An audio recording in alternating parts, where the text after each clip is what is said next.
मनसुख मांडविया ईश्वर की शपथ लेता हूँ जो विश्व के मंत्री के रूप में मेरे विचार के लिए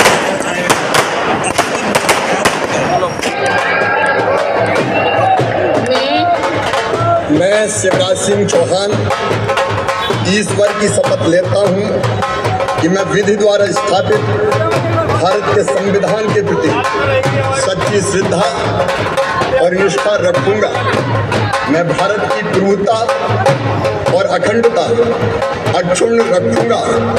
मैं संघ के मंत्री के रूप में अपने कर्तव्यों का श्रद्धापूर्वक और शुद्ध अंतःकरण से निर्वहन करूंगा तथा मैं भय या पक्षपात, अनुराग या द्वेष के बिना सभी प्रकार के लोगों के प्रति में मेरे विचार के लिए लाया जाएगा अथवा मुझे लाभ होगा उसे किसी व्यक्ति या व्यक्तियों को तब तक के सिवाय जबकि ऐसे मंत्री के रूप में अप्रत्यक्ष अथवा अप्रत्यक्ष रूप से संसूचित या प्रकट नहीं करूंगा।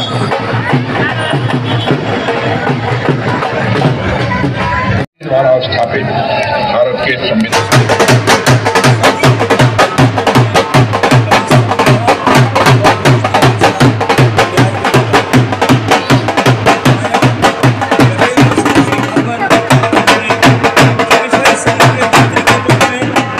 सबसे पहले तो मैं आज हमारे देश के यशस्वी प्रधानमंत्री आदरणीय श्री नरेंद्र मोदी जी के इस देश की बागडोर तीसरी बार संभालने पर मैं आप सबको, क्योंकि आप भी इस समाज के चौथे स्तंभ हैं, आप सबको भी मैं हार्दिक बधाई देता हूं, शुभकामनाएं देता हूं। और आज इस देश में, पूरे देश के अंदर आज एक अलग सा एक हर्षोल्लास का माहौल है, क्योंकि हमारे देश के लोकप्रिय प्रधानमंत्री, आप देखिए आज उन्होंने इतिहास रच दिया कि पंडित नेहरू के बाद पहले प्रधानमंत्री वो हैं जो आज तीसरी बार इस देश की बागडोर संभाल रहे हैं। और मुझे लगता है इस विकसित भारत का जो सपना हर एक व्यक्ति ने, हर एक आदमी ने, इस देश के लोगों ने देखा है, उसको प्रधानमंत्री नरेंद्र मोदी के सिवाय और कोई पूरा कर नहीं सकता। और मैं उनको शुभकामनाएं देता हूँ। और हरियाणा से भी हमारे जनता पार्टी ने, हरियाणा आभार व्यक्त करता हूँ भारतीय जनता पार्टी का कि हरियाणा से हमारे 5 सांसदों में से 3 सांसदों को आदरणीय मनोहर लाल खट्टर जी, हमारे राव इंद्रजीत जी और कृष्णपाल गुर्जर जी, तीनों को मंत्री बनाकर बड़ी पंचायत में जो भेजने का काम कर रही है भारतीय जनता पार्टी। तो हरियाणा का एक एक व्यक्ति हृदय से उनको धन्यवाद देता है और आने वाली 2024 के अंदर ये विश्वास दिलाते हैं कि पूर्ण बहुमत से ज्यादा से हम हरियाणा के अंदर भारतीय जनता पार्टी की सरकार बनाने जा रहे हैं। इस आज हर एक व्यक्ति का मनोबल जो है बहुत ऊपर उठ चुका है और मनोबल इनका मजबूत हो चुका है।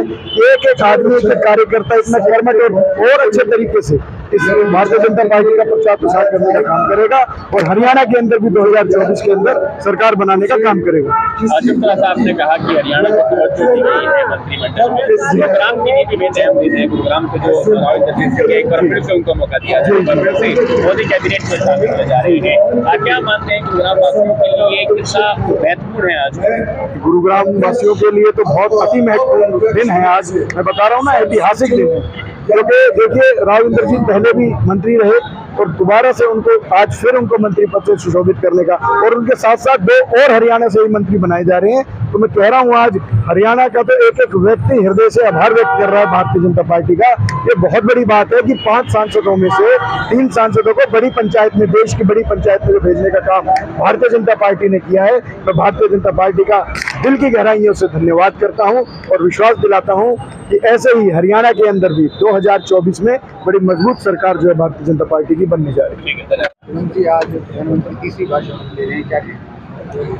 सबसे पहले तो सब भारतवासियों को मेरी तरफ से जय श्री राम।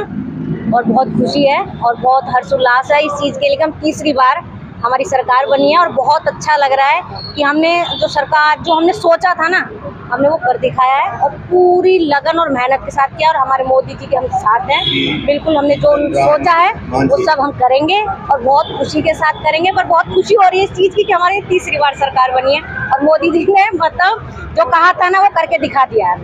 हम कहीं भी पीछे नहीं हटे हैं। हर हर मोदी, हर घर मोदी। जय श्री राम। जय भारत। बड़ा आयोजन इस वक्त किया जा रहा हाँ है जी। और बड़ी स्क्रीन भी लगाई गई है, लोगों में किस तरह से इसका इम्पैक्ट पड़ता है? बहुत अच्छा बढ़ता है, क्योंकि देखो अब हम यहाँ पे जैसे स्क्रीन वगैरह लगी है तो लोगों को पता चल रहा है। अगर हम नहीं लगाते तो लोग सब अपने घरों में बैठे होते, और हम सब इकट्ठे हुए हैं, सब अपनी खुशियां हम एक दूसरे से बांट रहे हैं, सब मिलजुल रहे हैं, चाहे किसी में कुछ भी बात हो, लेकिन सब हम इकट्ठे तो हैं।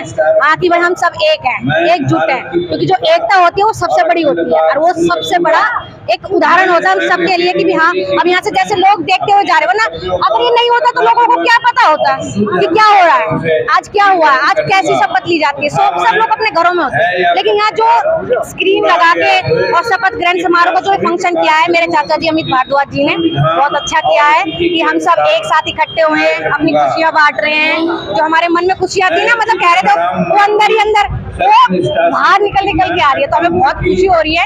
हम सब यहाँ इकट्ठे होके हमने देख पा रहे हैं अपने मोदी जी को तीसरी बार, ये तो हैट्रिक हो गई है कि हमारे मोदी जी तीसरी बार प्रधानमंत्री बने हैं, और बहुत खुशी की बात है। मैं तो बहुत खुश हूँ। मेरा नाम महिलाओं का अहम योगदान रहा है, इस बार बढ़ चढ़ कर वोट दिया है महिलाओं ने। क्या देखती हैं आपकी अब जब सरकार बन रही है तो महिला एनवायरमेंट को लेकर जब हम बात करते हैं तो प्राथमिकता रहने वाली है सरकार? देखिए, आज अगर ये देखा जाए कि महिलाएं जो बढ़ चढ़कर हिस्सा लिया है, महिलाओं ने जो भाजपा के लिए इतनी मेहनत की है, तो कहीं ना कहीं ये मोदी जी का ही योगदान रहा है जो महिलाएं बाहर निकल रही हैं। नहीं तो आप देखेंगे महिलाएं बाहर निकलना तो मुश्किल, अगर वो दिन में भी कहीं बाहर जाती थी उनके लिए मुश्किल होता था, चाहे गांव हो या शहर हो। आज मोदी जी ने इतनी योजनाएं और इतनी सेफ्टी उनके लिए दी है, तो आज महिलाएं राजनीति क्षेत्र में भी अपना कदम से कदम मिलाकर चल रही है। मैं आज जो यहाँ पर खड़ी हूँ और इतने हम लोग स्वतंत्रता से खड़े हैं, सिर्फ आज वो हमारे मोदी जी के कारण हम खड़े हैं। और जो मोदी जी ने हम लोग को जो आश्वासन दिया था और दे रहे हैं, वो सारे काम हमारे पूरे हो रहे हैं। और जो हमारे अमित भारद्वाज जी हैं, जो कांग्रेस छोड़ के जो बीजेपी में आए हैं, उन्होंने अपना ये बूस्टर वो किया, बहुत उससे हमें खुशी भी हुई कि आज वो हमारे साथ है और बीजेपी के साथ है। उन्होंने इतना बड़ा काम किया है कि हमारे बीजेपी में कुछ तो दम है, तभी तो वो हमारे बीजेपी को ज्वाइन किए हैं और लोग पसंद करें।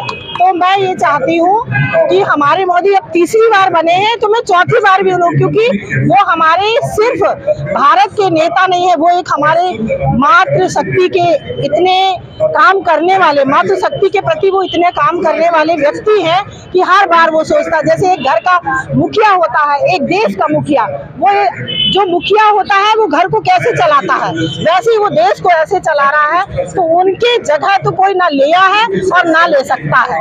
मैं बस यही चाहती हूँ कि हर बार हमारे मोदी जी ही बने सरकार, क्योंकि ऐसा नेता हमें, मेरी उम्र के हिसाब से ऐसा नेता अभी तक कोई भी नहीं आया है। जय Hind. Under my consideration, now shall become known to me as a minister for the union, except as may be required due discharge of my duties as such minister. तो अब की बार मोदी सरकार, बार बार मोदी सरकार।